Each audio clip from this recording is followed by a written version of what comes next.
Tribuners PT Kereta Api Indonesia Persero bersama pemerintah bergerak cepat melakukan penanganan dan percepatan pemulihan prasarana perkereta apian yang terdampak bencana di wilayah Sumatera.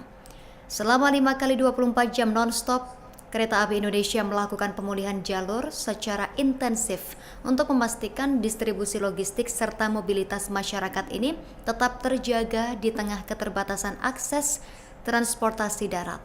Direktur Utama Kereta Api Indonesia, Bobi Rashidin, menyampaikan gangguan prasarana akibat bencana terjadi di 13 titik pada 3 jalur utama, yakni lintas pelabuhan menuju Medan, Medan menuju Binjai, serta tebing tinggi.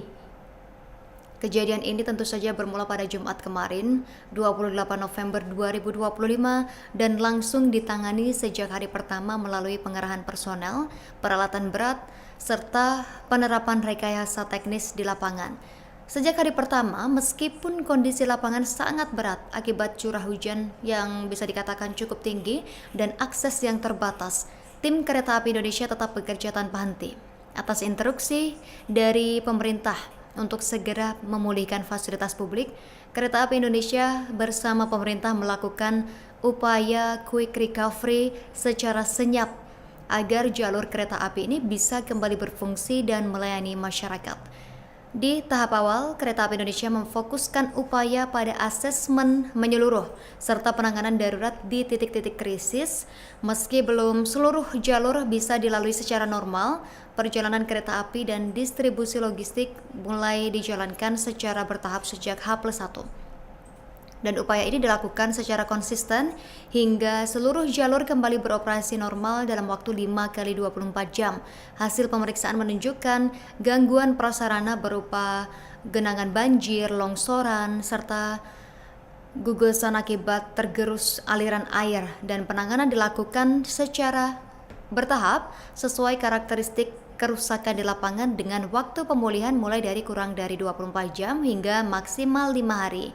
Menurut Bobi sendiri, percepatan pemulihan jalur ini berdampak signifikan bagi masyarakat Tribuners, terutama saat sejumlah akses jalan darat masih tertutup atau belum sepenuhnya pulih.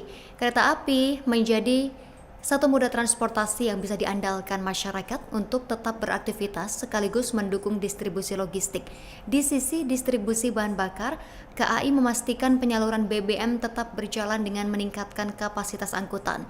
Jumlah perjalanan kereta BBM ditingkatkan dari 2 menjadi 4 perjalanan per hari, dengan volume angkutan naik dari rata-rata 1.428 kiloliter per hari menjadi sekitar 1.632 kiloliter per hari untuk menjaga kelancaran pasokan kebutuhan vital masyarakat. Nah, pada sektor logistik sendiri, KAI Logistik turut mendukung pemerintah melalui distribusi bantuan kemanusiaan secara gratis menggunakan moda kereta api yang terintegrasi dengan transportasi laut dan darat menuju wilayah Aceh. Sementara itu, Tribuners, pemerintah sudah menyiapkan regulasi pemanfaatan kayu gelondongan yang terbawa banjir di Sumatera untuk mendukung percepatan rehabilitasi dan rekonstruksi pasca bencana. Mensesnek Prasetyo Hadi menyampaikan regulasi ini tertuang dalam surat edaran yang dikeluarkan Kemenhub ke seluruh Pemprov dan pemerintah kabupaten kota. Pras menyebut aturan ini juga untuk mengatur pemanfaatan kayu bagi kepentingan pembuatan hunian sementara dan hunian tetap bagi para korban. Pras menyebut aturan ini disusun untuk memastikan pemanfaatan sumber daya alam berjalan tertib, terkoordinasi, dan sesuai aturan. Pras menyampaikan regulasi ini juga sudah disosialisasikan ke pemerintah daerah di semua tingkatan agar pelaksanaannya berjalan selaras di lapangan. Dia pun kembali menekankan pemanfaatan kayu oleh masyarakat dimungkinkan, namun harus tetap dikoordinasikan dengan pemerintah daerah setempat sesuai kewenangannya masing-masing. Banjir bandang dan longsor melanda sejumlah wilayah di Pulau Sumatera, Tribuners. Seperti yang kita ketahui, bencana ini mengakibatkan 52 kabupaten kota di 3 provinsi terdampak. Kini pemerintah menyiapkan 44.045 unit hunian sementara alias Huntara bagi korban banjir bandang dan longsor di Pulau Sumatera. Mengutip keterangan pers Sekretariat Presiden, Huntara ini akan disiapkan Badan Nasional Penanggulangan Bencana BNPB. Keseluruhan unit hunian sementara ini tersebar di 3 provinsi terdampak bencana, yakni Aceh, Sumatera Utara, dan Sumatera Barat. Dengan rincian, di Sumatera Barat sebanyak 2.559 unit, Sumatera Utara 5.158 unit, dan paling banyak di Aceh mencapai 36.328 unit.